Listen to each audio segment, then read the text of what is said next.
Okay, so we're just going to talk about the patterns now.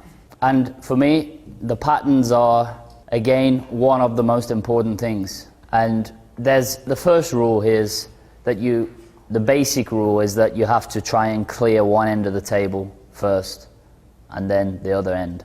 So for example, where the black ball is, you would leave a ball near the black, obviously, until last, because that offers the easiest position.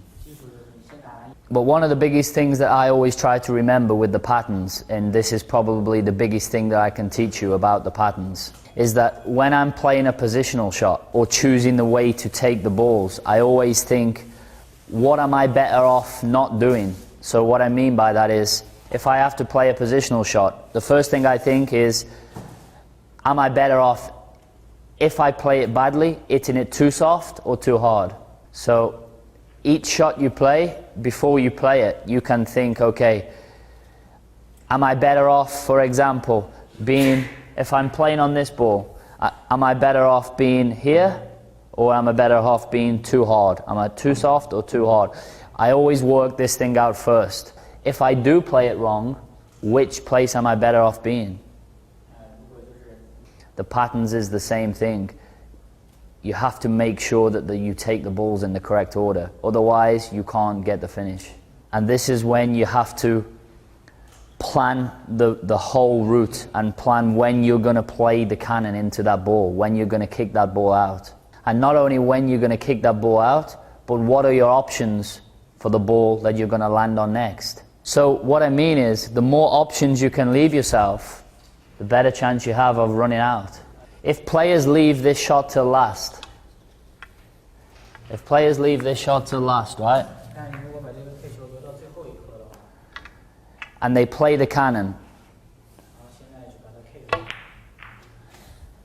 and let's say it goes like this, and you snooker yourself, that's not unlucky. You see the players, they play it and they go, how's it gone there?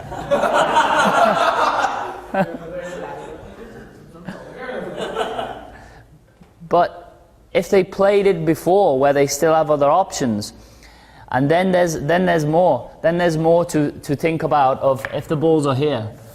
When you play the cannon, you have to work out not just to cannon into the balls, you have to work out where you want to cannon into the balls. So if it's like this, I know if I go cushion first and hit the 9-ball full, maybe the cue ball will stick here.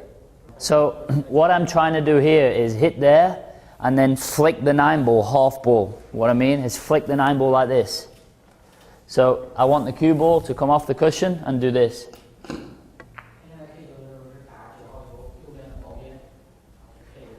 That's what I try to do. Of course, it doesn't always happen like that. Sometimes you might play it bad. Okay, so put it there. If you play it bad, you can stick in behind it, like I said before. Okay? But if you play it badly, okay, and the cue ball, because we all play shots badly. If you play it badly, and it goes like this, that's when you see, oh God, how does it go there? Why? Why? Because it's a bad shot, and we all play bad shots. That's not unlucky. But if you still have another ball here, or you've made sure you have another ball here, it doesn't matter. Sometimes you have to change. When you break off, you have to have a plan. You can't just start potting balls and then think, oh, shit, how do I get on that one? You have to have a plan. And yes, sometimes the plan goes wrong. So then you have to change the way